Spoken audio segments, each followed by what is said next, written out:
Pagi hari ini warga kota, saya sudah kehadiran dua narasumber saya dari Pengadilan Negeri Denpasar. Kita akan membahas terkait dengan administrasi dan persidangan secara elektronik dalam pengadilan. Sudah hadir dua narasumber saya sapa dulu. Yang pertama ada Panitera Pengadilan Negeri Denpasar, ada Ibu Rotwa Rosan Matilda Tambubolon SHMH. Selamat pagi, Bu. Selamat pagi. Iya, sehat ya? Puji Tuhan Sehat ya. Yang kedua ada Panitera Muda Perdata Pengadilan Negeri Denpasar, ada Bapak Made Arta Jaya Negara SHMH. Selamat pagi Bapak. Selamat pagi, Om Swastiastu. Ya, sehat ya Pak? Iya. Sehat semuanya. Nah, pagi hari ini obrolan kita agak berat dikit ya, tapi kita bawa agak santai dulu. Ini sebagai informasi dan edukasi juga kepada masyarakat. Nah, tadi saya sudah sedikit singgung terkait dengan judul tema pagi hari ini. Mungkin ke Bu Matilda dulu, Bu, terkait dengan apa administrasi perkara secara elektronik dalam persidangan pada pengadilan itu apa, Bu? Ya, terima kasih Mas.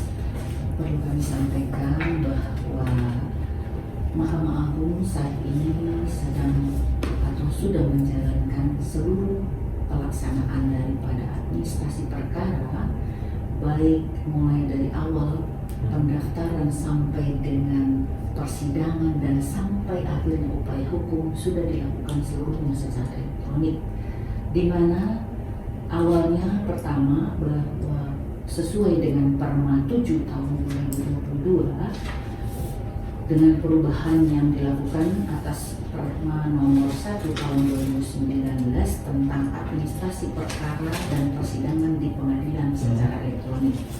Jadi seluruh masyarakat Kota Denpasar khususnya dapat mengajukan gugatan, mengajukan permohonan ke Pengadilan Negeri Denpasar melalui sistem kami, aplikasi namanya aplikasi e-court Mahkamah Agung. Bila masyarakat atau pengguna yang akan mendaftarkan permohonan maupun gugatan dapat melakukannya melalui aplikasi itu, didaftar dengan pengguna lain tentunya. Kalau untuk pengacara dia pakai pengguna terdaftar yang sudah diverifikasi oleh Pengadilan Tinggi. Jadi masyarakat sekarang tidak perlu datang ke pengadilan, hanya cukup membuka aplikasi e-court, mendaftar sesuai dengan arahan yang dalam aplikasi itu, dapat dimasukkan surat gugatannya ke sana, kemudian nanti petugas kami yang memverifikasi syarat-syarat yang sudah dimasukkan ke dalam sistem tersebut, sehingga apabila itu sudah memenuhi persyaratan yang sudah dimasukkan ke dalam aplikasi, maka akan diverifikasi. Setelah mendapatkan verifikasi dari petugas kami di pengadilan, kemudian pemberitahuan untuk membayar biaya perkara tentunya akan masuk ke sistem yang di dalam e-court itu sesuai dengan virtual account yang dikirim melalui sistem. Jadi masyarakat tinggal membayar ke virtual account itu, ke rekening virtual account itu, otomatis dia akan terkoneksi dengan sistem kami di pengadilan. Setelah pembayaran itu kemudian diverifikasi kembali, akhirnya dapatlah muncul nomor perkara, baru terdaftarlah orang tersebut berperkara di pengadilan. Masuk ke dalam sistem kami kemudian dalam SIPP yang bisa dicek langsung oleh pengguna lain ataupun masyarakat melalui web SIPP PN Denpasar. Itu yang untuk pendaftarannya secara global saja. Nah, bagaimana dengan persidangannya? Tentunya pada awal persidangannya itu pastinya dilakukan mediasi antara kedua belah pihak.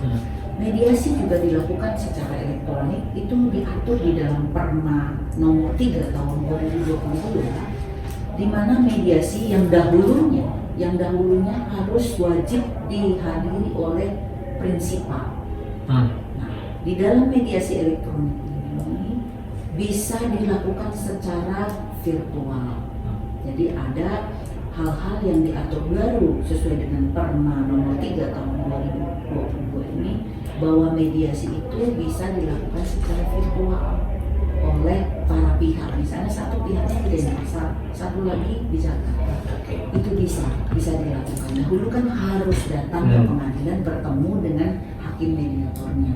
Nah, saat ini tidak seperti itu lagi. Setelah mediasi gagal umpamanya, maka masuk ke dalam persidangan. Pada saat persidangan mulai dilakukan, pembacaan gugatan, kemudian kan tentunya pihak lawannya akan melakukan jawaban. Nah, jawaban yang disampaikan oleh pihak tergugat dalam hal ini cukup dan bisa dimasukkan melalui aplikasi e-court tadi dengan menggunakan akunnya sendiri. Ya, jadi sebelum dia melakukan masukkan data itu, memang dia harus mendaftarkan akun dia sendiri, emailnya ke bagian e-court kami khususnya untuk tergugat. Kalau penggugat dari awal memang dalam sistem itu sudah harus mencantumkan alamat emailnya apa segala macam, domisili elektronik namanya. Nah, kalau untuk tergugat pada saat sidang pertama setelah mediasi dinyatakan gagal, wajib hukumnya untuk mendaftarkan alamat emailnya ke meja e-court. Dengan demikian besok pada saat sidang penyerahan jawaban, maka dia hanya memasukkan jawabannya itu ke dalam aplikasi e-court itu. Begitu selanjutnya, begitu juga replik dimasukkan oleh penggugat ke dalam sistem e-court dan duplik dimasukkan oleh tergugat ke dalam sistem e-court, termasuk juga bukti-bukti surat. Nah, pada saat pemeriksaan saksi, nanti kan ditetapkan penundaan sidang-sidang itu juga dilakukan oleh majelis hakim. Jadi pada saat tergugat mengajukan gugatan, maka jawaban itu akan divalidasi oleh hakim, majelis hakim pada saat sidang itu dilakukan. Memvalidasinya berdasarkan sistem aja, diklik, oh sudah. Dengan dikliknya oleh majelis hakim, maka jawaban yang diberikan oleh tergugat itu otomatis secara sistem, secara elektronik sudah dan akan terbaca oleh penggugat. Begitu selanjutnya sampai akhirnya pada saat pemeriksaan saksi. Pada saat acara pemeriksaan saksi, tentunya saksinya yang harus datang ke pengadilan. Nah, sebelum saksi diperiksa, maka bukti-bukti surat yang dimasukkan ke dalam aplikasi e-court itu, baik oleh penggugat maupun oleh tergugat, divalidasilah keasliannya, ada nggak aslinya. Inilah yang dilakukan oleh majelis hakim di persidangan sebelum pemeriksaan saksi. Nanti dari situ kita bisa mengetahui bahwa bukti-bukti itu ada aslinya atau tidak, apa sekedar fotokopi atau tidak. Nah, setelah itu divalidasi oleh majelis hakim, baru masuk ke pemeriksaan saksi yang face to face dan ada di persidangan. Tapi tidak menutup kemungkinan juga apabila saksi itu ada di luar negeri atau di luar kota atas izin daripada majelis hakim, maka itu bisa dilakukan teleconference. Itu dikatakan berdasarkan permainan. Jadi semuanya sudah dilakukan secara elektronik. Setelah persidangan selesai, maka putusan tentunya langkah putusan juga saat ini berdasarkan Perma 7 2022 ini, bahwa putusan itu sudah dapat langsung di-download oleh pihak apabila panitera pengadilan sudah melakukan e-sign, tanda tangan elektronik. Jadi itu tugas kami, menandatangani elektronik seluruh putusan yang sudah dimasukkan ke dalam aplikasi e-court. Pada saat kami sebagai panitera menandatangani, maka pada saat itu juga putusan itu sudah bisa di-download oleh para pihak. Tentunya para pihak itu ada kewajiban untuk membayar PNBP. Di dalam aplikasi e-court itu akan tertulis nantinya pembayaran PNBP. Setelah dibayar berdasarkan virtual account itu, nanti otomatis sistem itu akan mengirim. Terbuka dia downloadnya itu, sehingga dia bisa mendownload putusan itu, memegangnya sendiri, memprintnya di rumahnya atau di mana saja. Begitu juga dengan lanjut ya Mas ya, sampai selesai administrasinya ya. Setelah putusan itu dikeluarkan, tentu ada upaya-upaya hukum. Nah, berdasarkan Perma nomor 6 tahun 2022, pengajuan upaya hukum juga baik banding, kasasi, PK sekarang ini sudah dilakukan secara elektronik. Jadi orang-orang yang mengajukan banding, kasasi udah tidak perlu lagi datang ke pengadilan, dapat mengajukan secara elektronik. Bagaimana prosesnya? Yaitu tadi sama, semua memori masuk ke dalam sistem aplikasi banding, masuk ke dalam sistem aplikasi e-court yang sudah disiapkan sesuai dengan username masing-masing, akun masing-masing para pihak. Mereka tinggal memasukkan di sana, kami hanya memverifikasi di dalam sistem. Setelah selesai semua memverifikasi termasuk insahke sesuai dengan tenggang-tenggang waktu yang diatur, maka kami akan mengirim berkas itu juga ke pengadilan tinggi secara elektronik. Panitera akan mengirimkan itu secara elektronik ke pengadilan tinggi, dan saat itu juga pengadilan tinggi sudah dapat menerima seluruh berkas-berkas yang sudah dimasukkan ke dalam sistem itu, termasuk bukti-buktinya. Jadi tidak ada lagi kita mengirim bundel yang tebal-tebal ke pengadilan tinggi. Begitu juga dengan kasasi dan PK. Terkait dengan kasasi, per 1 Mei 2024, Mahkamah Agung kami diwajibkan Yusakter dari PN, khususnya PN seluruh Indonesia, apabila perkara itu diajukan kasasi ataupun PK sejak tanggal 1 Mei 2024, maka perintah menurut SKKMA, maka kami tidak perlu mengirimkan berkas itu ke Mahkamah Agung. Tidak ada lagi mengirim berkas hard copy-nya. Cukup mengirimnya melalui aplikasi e-court itu ke dalam sistem elektronik itu, sehingga diinginkan atau diharapkan tidak ada lagi penumpukan perkara yang bundel-bundel yang besar di Mahkamah Agung. Semua pada saat kita kirim langsung masuk ke dalam sistem, sehingga pimpinan bisa langsung melihat di Mahkamah Agung. Itulah seterusnya sampai dengan pemberitahuan putusan banding, kasasi, PK itu diberitakan juga seluruhnya secara elektronik. Bagaimana apabila masyarakat itu kurang memahami, saya tidak punya alamat email, saya tidak mengerti tentang elektronik, maka apabila jawaban misalnya dia sebagai tergugat, terus orang tua tidak paham mengenai IT, nah caranya bagaimana masyarakat dapat mengirimkan jawaban ataupun replik ataupun duplik itu ke petugas PTSP kami. Nanti petugas PTSP ini akan menyerahkan itu kepada panitera sidang, panitera pengganti yang bersidang. Nah, tugas dari panitera pengganti yang bersidang inilah yang membantu orang ini mengupload ke dalam sistem e-court tadi. Itu layanan-layanan yang sudah diberikan oleh kami Pengadilan Negeri Denpasar kepada masyarakat Kota Denpasar dan Kabupaten Badung yang masuk dalam wilayah hukum Pengadilan Negeri Denpasar. Demikian mungkin sekilas perjalanan dari administrasi perkara maupun persidangan secara elektronik.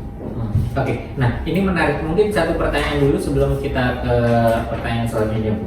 Apa namanya? Apakah ini untuk semua jenis perkara bisa diajukan? Ya, jadi seluruh perkara yang ingin diajukan, baik permohonan apa saja, ganti nama, perubahan akte, ataupun angkat anak, ataupun apa, itu dapat diajukan secara elektronik. Begitu juga gugatan. Semuanya, gugatan sederhana termasuknya, itu semua dapat diajukan secara elektronik. Tidak ada lagi yang tidak elektronik.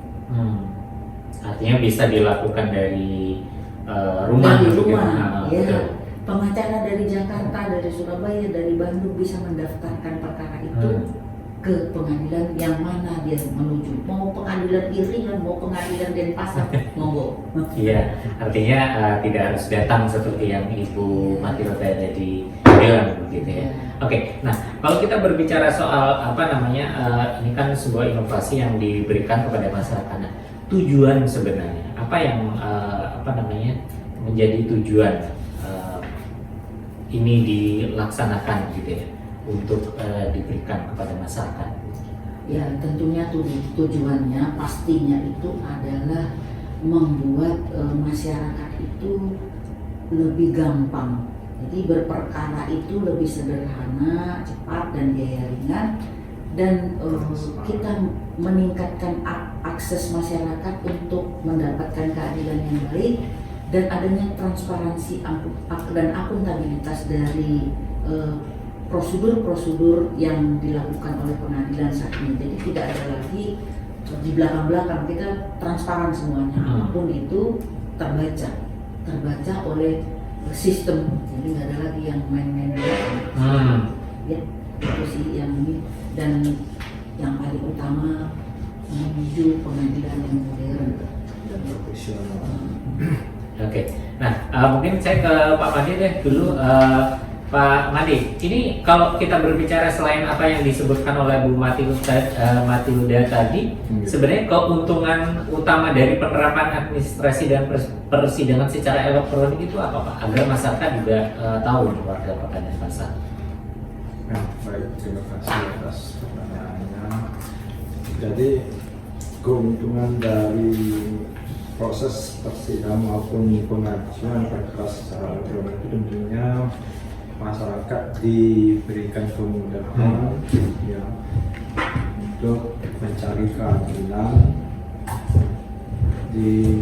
yang akan dilalui di persidangan.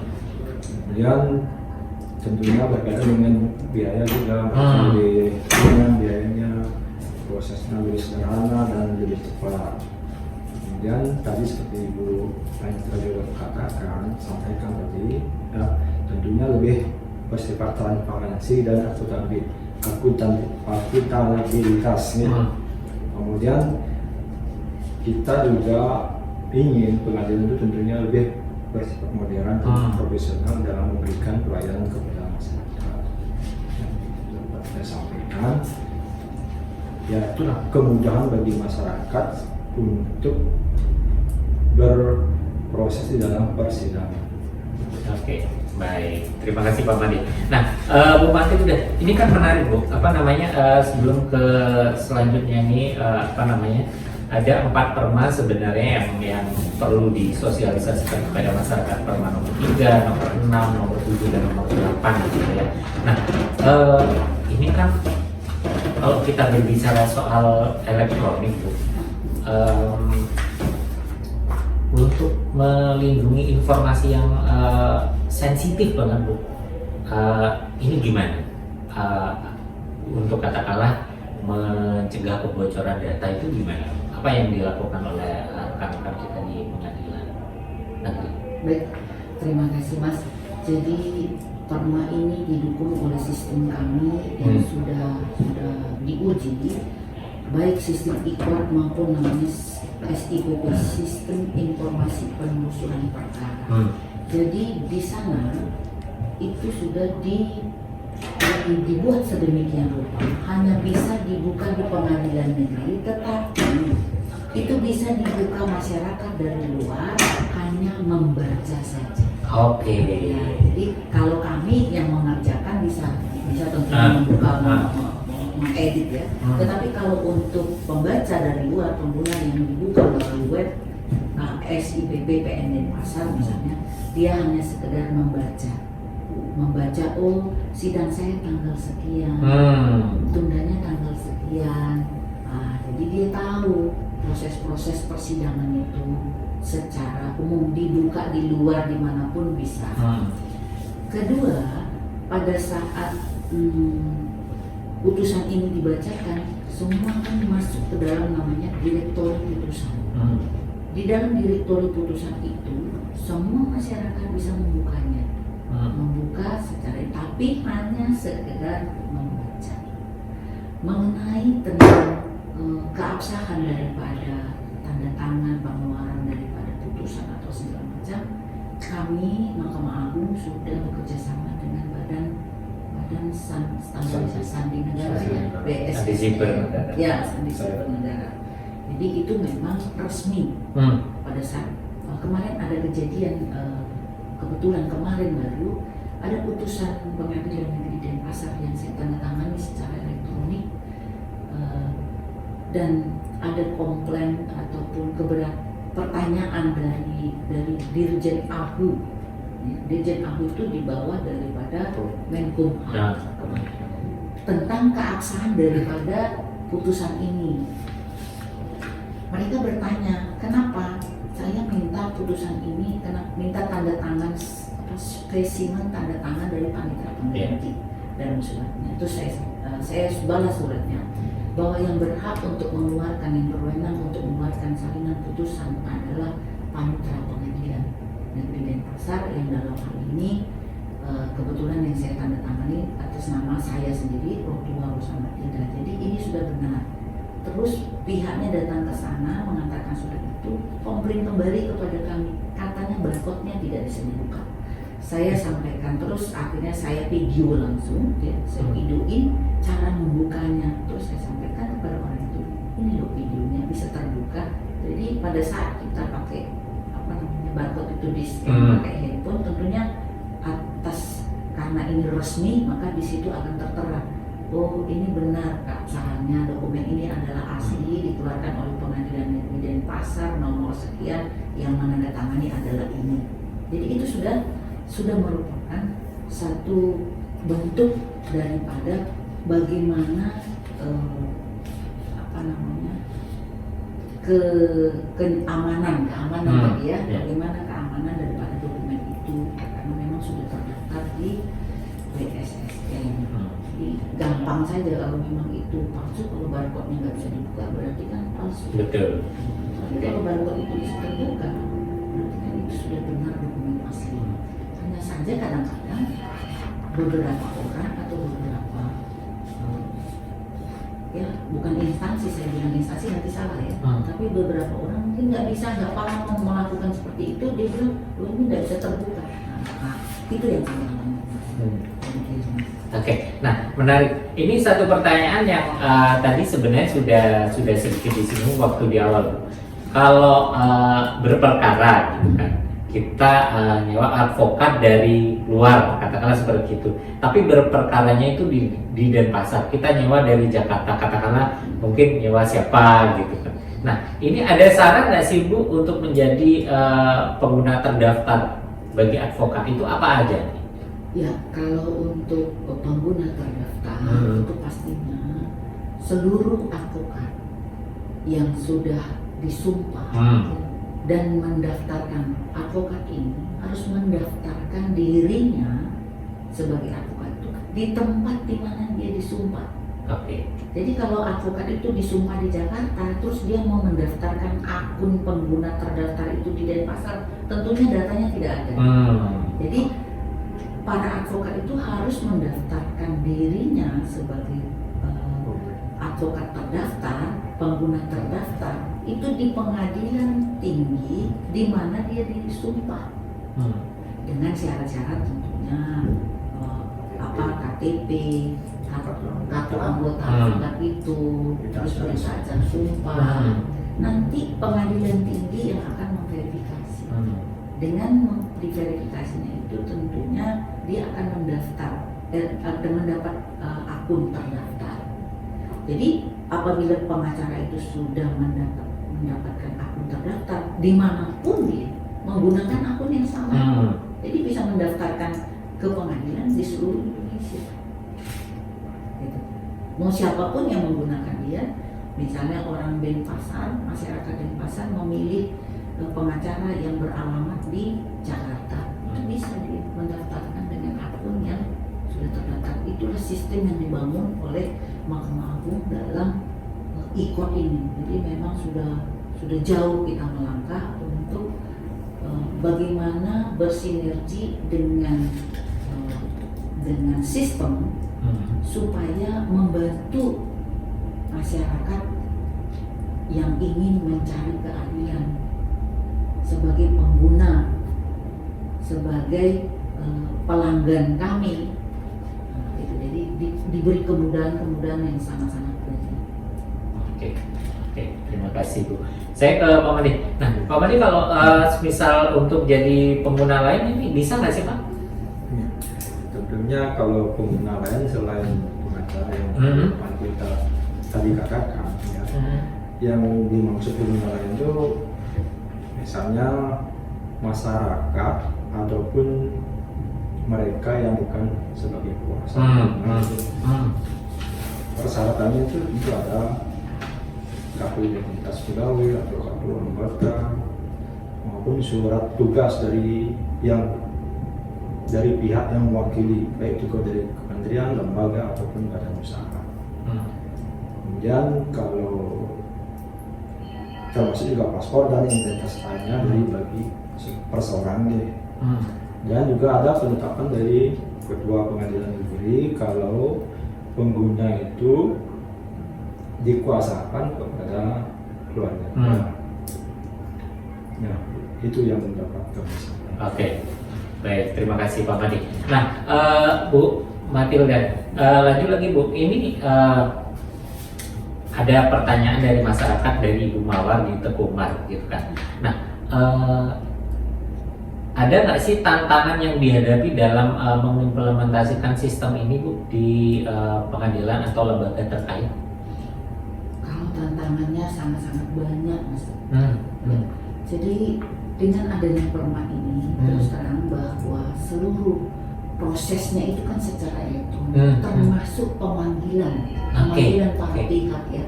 Kalau dulu memanggil para pihak itu jurusita kami yang berjalan mencari alamat yang dituju, misalnya alamat tergugat, alamat penggugat, bisa bertemu langsung dengan pihaknya. Ya. Oh ini saya ketemu, oh saya tidak ketemu. Kalau tidak ketemu berarti secara menurut hukumnya harus dibawa ke lurah, ke kantor lurah, desa setempat. Nah itu sah jadi panggilan. Tetapi dengan perma terbaru maka seluruh proses daripada pemberitahuan, proses daripada panggilan sidang itu dilakukan dengan pos tercatat. Ya. Jadi kendala-kendalanya bagaimana? Banyaknya saya bilang itu salah satunya adalah terkait dengan panggilan. Permasalahan yang paling sering kami dapati pada saat pemanggilan sidang kepada para pihak, pos itu datang ke alamat itu, oh bertemu, kan ada itu di lacak posnya kita bisa tahu dia ketemu siapa, bagaimana, ketemu. Tapi pada saat putusan sudah dibacakan, kan diberitahukan harus. Nah kebanyakan itu putusan dan pemberitaan putusan itu posnya datang kembali ke alamat tidak diketahui. Nah itu kan persoalan jadi membuat kita ya. Nah itu kendala-kendalanya. Belum lagi pada saat surat itu nyampe terus posnya rumah dalam keadaan kosong, itu kembali. Dia tidak membawa langsung surat itu ke lurah dan lurahnya sendiri tidak mau menandatangani. Dulu kan kalau kita buka ini loh panggilan buat masyarakat Anda, mau stempel pos, itu stempel lurah ya. Tapi sekarang karena pos yang membawa, pos itu kan suratnya tertutup. Betul. Jadi si desa nggak mau ambil, enggak, saya nggak tahu isinya apa. Nah si pos mau membuka surat itu, dia tidak berani karena memang salah, kode etiknya mungkin salah, Betul. SOP-nya tidak ada. Jadi akhirnya kembali ke pengadilan dengan alamat tidak diketahui atau orang tidak ditemukan atau bagaimana. Sehingga banyaklah pemberitahuan putusan itu yang tidak sampai. Dengan tidak sampainya kami juga menjadi kebingungan sampai kapan diulang lagi. Akhirnya kesulitan kami untuk cepat membuat perhitungan perkara ini berkekuatan hukum. Jadi banyak sih kendala-kendalanya. Tetapi apapun itu, karena ini merupakan kebijakan dari Mahkamah Agung, dari institusi yang harus kami dukung 100%, maka kami harus melakukannya. Diharapkan ke depannya makin lama makin paham masyarakat, makin mengerti, begitu juga petugas posnya makin mengerti, sehingga ini berjalan dengan baik dan lancar. Itu saja. Oke, baik. Nah, menarik, mungkin nanti bisa dijawab dari masing-masing narasumber saya. Ini Bu, terkait dengan Perma nomor 3 tahun 2022 ya, tentang mediasi di pengadilan secara elektronik. Gitu, ada nggak sih Bu, bukan kesusahan ya, tapi kendala gitu yang dihadapi kalau secara elektronik? Orang kadang kalau ketemu langsung aja agak susah Bu, apalagi elektronik. Ini ada nggak sih, boleh masing-masing?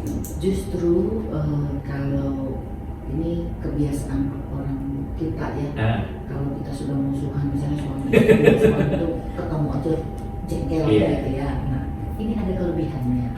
Siap. Pada saat mediasi dilakukan untuk hal-hal misalnya suami istri sudah jengkel, kalau jauh-jauhan kan enak masih. Jadi ada kelebihan dan ada kekurangannya. Nah itu kelebihannya pada saat orang sudah jauh dari kita, dari luar negeri, bisa kita lakukan mediasi. Begitu juga orang yang sudah jengkel nggak pengen ketemu, bisa dilakukan mediasi. Diharapkan dengan jauhnya itu jadi kan saling curhat lah, lebih baik itu daripada kalau ketemu gerau-gerauan yang pengen saling cakap.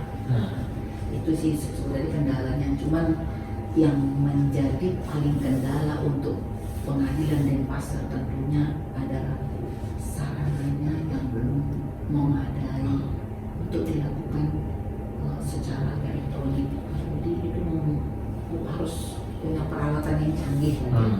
Nah sementara kita saat ini hanya memiliki sarana yang mungkin standar saja. Kalau canggih kan lebih enak sebenarnya. Ada ini ruangan khusus atau apa. Oke, terima kasih. Kalau dari Pak Made, ada nggak Pak? Kalau mediasi secara elektronik ini tentunya kan harus ada kesepakatan. Maaf, dia tidak sepakat, dilangsungkan di pengadilan. Itu harus mereka sepakat kok. Oke, kita akan melakukan mediasi ini secara elektronik dan didukung oleh teknologi informasi yang tentunya mereka siapkan sendiri, bukan dari pengadilan yang mengizinkan. Oke, terima kasih Pak Made. Nah, Bu Matilda, ini terkait dengan Perma tadi Bu, yang di nomor 6 Bu, kalau pengajuan terkait dengan upaya hukum sendiri, ini mudah nggak sih Bu, yang secara elektronik yang akan diajukan kepada masyarakat ini? Apakah perlu dari katakanlah harus nunggu dulu putusan dari pihak yang lain? Tidak. Pada saat perkara itu awalnya dimasukkan mendaftarnya secara elektronik dalam e-court, tentunya kan memang ada persetujuan daripada si tergugat. Siap. Tetapi dengan Perma 7 2022 itu sudah diwajibkan seluruhnya menggunakan aplikasi elektronik itu, yaitu e-court, dan persidangannya juga sudah dilakukan, yaitu secara e-litigasi namanya. Jadi semuanya itu dapat diakses, dapat dilakukan di rumah masing-masing, baik pengacara maupun pengguna lain. Kalau memang ada kendala, misalnya tadi orang yang gaptek lagi, kami di Pengadilan Negeri Denpasar itu sudah membantu menyiapkan petugas ikut. Jadi dia yang akan membantu masyarakat pengguna lain, khususnya kalau pengacara nggak perlu dibantu dong, harus sudah pintar. Ya. Jadi yang perlu dibantu adalah masyarakat umum yang menjadi pengguna lain dalam hal ini untuk memasukkan datanya, kan karena orang nggak pintar itu dibantu sudah paham. Nanti kapan dia misalnya sidang repliknya, ini Pak repliknya sudah dibantu, pasti dibantu. Jadi seluruh masyarakat Badung maupun masyarakat, apabila ada kendala-kendala yang ditemui dalam pelaksanaan e-litigasi khususnya persidangan di Pengadilan Negeri Denpasar, silakan kami siapkan petugas PTSP bagian ikut di PTSP Pengadilan Negeri Denpasar. Siap membantu. Oke, terima kasih Bu. Kita jeda sejenak sebelum nanti ada 2 pertanyaan lagi yang akan saya ajukan warga kota. Jangan kemana-mana, tetap di 92,6 RPKD FM masih bersama 2 narasumber saya. Ada Panitera Pengadilan Negeri Denpasar Ibu Rotua Rosa Matilda Tambubolon SHMH dan Panitera Muda Perdata Pengadilan Negeri Denpasar Bapak Ahmadi Arta Jayanegara SHMH. Tetap dan masih menyimak obrolan kami, dan ternyata satu pertanyaan kembali sudah mulai bermunculan gitu ya, sebelum nanti pertanyaan selanjutnya. Ini dari Bapak Rio di Jalan Turi Denpasar bertanya, kalau persidangan secara elektronik ini kan masih asing mungkin bagi masyarakat gitu kan. Sejak kapan mulai diberlakukan dan apa manfaat yang kami rasakan sebagai masyarakat? Mungkin bisa dijawab sekarang. Ya, terima kasih Mas. Pak Tori tadi. Pak Rio. Pak Rio. Ya, Pak Rio. Jadi persidangan secara elektronik itu sebenarnya sudah lama diberlakukan sesuai dengan Perma nomor 1 tahun 2019 tentang administrasi perkara dan persidangan di pengadilan secara elektronik. Ya, jadi sudah dari tahun 2019. Kenapa ini muncul ya? Memang harus dilakukan. Kebetulan 2019 itu baru akan sudah dikeluarkan Perma, terus ada musibah COVID. Betul.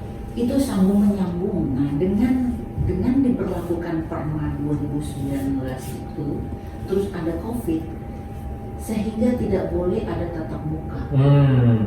Nah, inilah yang saat itu sudah dilakukan oleh Pengadilan Negeri Denpasar. Pas timingnya. Ya, pas timingnya, termasuk juga persidangan perkara pidana. Jadi para terdakwa waktu itu yang ditahan di lapas itu tidak perlu datang bersidang, mereka tetap di lapas mengikuti persidangan dari lapas itu, dan sangat banyak manfaatnya kami Pak. Jadi Pak Rio, pada saat Bapak mungkin ada urusan dengan pengadilan terkait dengan permohonan misalnya mau ganti nama anak, janganlah berurusan dengan menggugat ya. Nah, itu Bapak tidak perlu datang ke pengadilan, Bapak cukup mendaftarkan itu semua ke sistem aplikasi IKOT yang dibangun yang secara elektronik itu. Dengan begitu sampai dengan 1 kali aja pada saat pemeriksaan saksi aja, sekali saja masyarakat itu datang ke PM Denpasar untuk bersidang pemeriksaan saksi. Setelah itu putusan juga tidak perlu datang. Cukup sekali itu saja, karena saksi itu harus diperiksa oleh majelis hakim atau hakimnya tunggal secara face to face, biar bisa bertanya langsung. Ya. Nah, setelah itu tidak ada secara administrasi, semua dilakukan secara elektronik. Jadi cukup 1 kali dan tidak perlu antri-antri. Ya. Kalau secara elektronik kapan diverifikasi oleh majelis hakim di rumah di kantor klik dia udah nyampe. Jadi tak perlu datang ngabisin bensin, antri sidang lama-lama. Ini yang dilakukan karena dulu di Pengadilan Negeri Denpasar untuk satu sidang aja orang datang pagi baru pulang sore karena antrinya banyak. Sekarang kan enggak, ada saksi aja mungkin. Tapi karena memang load perkara di Pengadilan Negeri Denpasar cukup banyak, sekitar 4.500 satu tahun, maka itu aja sidang sampai sore sampai malam. Kalau tidak diberlakukan ini mungkin sampai pagi. Ya itu. Oke, baik. Dan semua menjawab ya Pak Rio tadi juga sudah cukup panjang lebar juga dijelaskan oleh Ibu Matilda di awal bahwasanya ini sebenarnya memberikan dampak yang positif juga untuk masyarakat. Jadi masyarakat juga bisa men-tracking sudah sampai mana dan nanti apa yang harus dilakukan oleh masyarakat itu sendiri jika berperkara tentunya ya. Kalau bisa jangan berperkara. Oke. Nah, pertanyaan selanjutnya ada nggak sih Bu evaluasi yang dilakukan terhadap sistem ini yang sudah berjalan ini? Karena tadi Bu Matilda juga bilang sudah dari 2019 dan ada bersyukurnya ya kalau kita di Bali ada agetnya. Betul, ada untungnya gitu ya di pandemi yang tidak memperbolehkan tatap muka secara langsung. Permanya nongol sebelumnya. Betul. Nah itu ada nggak sih Bu evaluasi? Ya. Evaluasi untuk seluruh sistem ini itu tetap dilakukan, termasuk juga berdasarkan surat dirjen bahwa kami harus melakukan akurasi data. Jadi pada saat seluruh perkara itu masuk, semua hal-hal yang dilakukan perjalanan perkara itu harus valid, harus up to date. Karena dengan begitu data ini kan bisa dibuka di luar, diakses dari luar. Kalau kita datanya tidak valid, tidak up to date, kan kelihatan. Jadi pimpinan kami di Badilun khususnya Pak Dirjen mengharuskan kami melakukan namanya membuat laporan akurasi data SIPP. Jadi tadi SIPP sistem implementasi sistem informasi penelusuran perkara. Jadi dari situ nanti kita bisa tahu, Pak Dirjen itu tahu karena ini juga terkonek ke Mahkamah Agung. Jadi bisa dibaca, oh ini dikerjakan tidak, sampai di mana, tunda sidangnya dilakukan atau tidak, semua terlihat di sana. Dan monitoring evaluasi juga selalu dilakukan oleh Mahkamah Agung tentunya, termasuk tim develop yang membangun sistem ini. Apabila ada kendala-kendala yang kami lakukan, misalnya dulu pernah yang kami alami itu tergugat itu alamatnya di luar negeri, sementara di dalam sistem belum terakomodir. Masa kita daftar di luar negeri disuruh desanya apa, di sini nggak ada desanya. Nah hal-hal itu yang pernah terjadi, terus kami lapor ke Satgas pusat.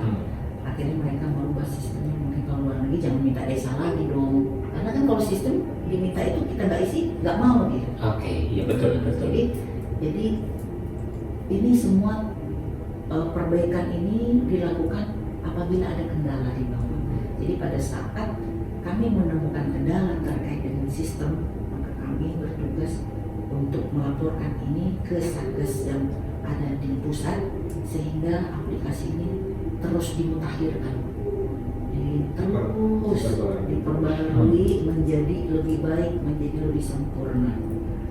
Ini kalau sistem informasi penelusuran perkara dulunya namanya Case Tracking System (CTS), itu sebenarnya sudah tahun 2012. CTS 1, CTS 2, CTS 3, kemudian berubah menjadi SIPP. itu semua dibangun untuk perbaikan administrasi secara elektronik ini. Jadi sangat-sangat membantu khususnya kami pengadilan. Coba dibayangkan perkara tahun 49 misalnya. Kita bisa kalau perkara sekarang yang 2012 ya, yang sesudah dibangun CTS itu, kita cari sekarang ada. Berkasnya yang pindah kita di sistem itu ada semua, apa putusannya, apa perkara.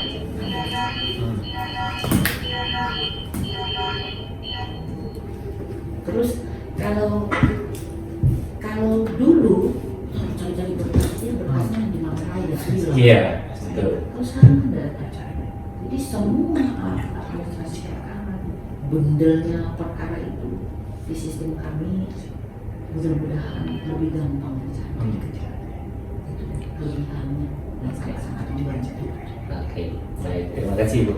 Nah, kalau dari Pak Ahmad, ada nggak sih Pak perbaikan atau pengembangan yang direncanakan untuk meningkatkan sistem yang katakanlah sudah bagus ini Pak ke depannya? Ya, mungkin dari kami, ya dari pusat mungkin pemikirannya nanti ke depannya semua itu sistem itu perkara ini akan digitalisasi. Betul. Jadi memudahkan pemantauan atau prosesan dan sebagainya. Jadi itulah yang akan diterapkan oleh pusat pimpinan kita di Mahkamah Agung. Oke, baik, terima kasih. Karena balik lagi ya, sebenarnya sistem elektronik ini bagus karena untuk kalau semisal mungkin perkara yang 10 tahun dari yang sekarang gitu ya masih ada gitu kan, tapi kalau masih bentuknya hard copy kadang ini aduh di mana ya dulu ya, oh udah belakang masih iya kalau nggak ada gitu kan. Makan rakyat Seperti Bu Matilda bilang tadi, kalau udah makan ayam kalau udah habis wah marah ini susah. Oke, terakhir harapan dari masing-masing narasumber terkait dengan hadirnya 4 perma ini dan tentunya dengan adanya inovasi ini Bu kepada masyarakat seperti apa? Boleh dari Bu Matilda dulu. Terima kasih. Jadi kami dari pihak pengadilan ya tentunya berharap masyarakat Kota Denpasar khususnya maupun Badung yang ada di dalam wilayah hukum pengadilan Denpasar dapat melakukan pendaftaran perkara dengan menggunakan sistem elektronik yaitu dengan membuka ikut Mahkamah Agung. Ikuti step-stepnya maka itu akan dengan mudah, dengan cepat, dengan gampang bisa didaftarkan sampai dengan terselesaikan nantinya. Kami dari pihak pengadilan selalu berusaha untuk memberikan pelayanan yang terbaik berdasarkan perma-perma yang terbaru yang dikeluarkan oleh Mahkamah Agung guna membantu seluruh pencari keadilan, pengguna pengadilan untuk lebih bekerja secara transparan dan akuntabel. Demikian. Baik, terima kasih. Dari Pak Madi ada yang ingin ditambahkan? Baik, terima kasih. Sebenarnya ini kan sistem elektronik ini kan untuk mempermudah bagi masyarakat dalam pelayanan pengguna layanan itu. Bagi masyarakat seandainya mereka gaptek yang mereka bisa datang ke pengadilan sebelumnya untuk mencari informasi seperti apa. Nanti petugas kami di pengadilan akan memberikan informasi baik itu tentang iklan, prosesnya seperti apa dan sebagainya. Jadi memudahkanlah masyarakat untuk melalui akan mengajukan gugatan maupun permohonan. Oke, baik, terima kasih. Dan demikian warga kota obrolan kami dengan narasumber dari Pengadilan Negeri Denpasar. Jadi sudah hadir narasumber saya. Yang pertama ada Panitera Pengadilan Negeri Denpasar Ibu Rotua Rosa Matilda Tambulur SH MH dan Panitera Muda Perdata Pengadilan Negeri Denpasar, Bapak Made Arta Jayanda SH MH. Demikian warga kota, akhirnya dari kawasan Taman Kota Lumintang, saya pamit. Selamat pagi, selamat beraktivitas. Om Santi Santi Santi.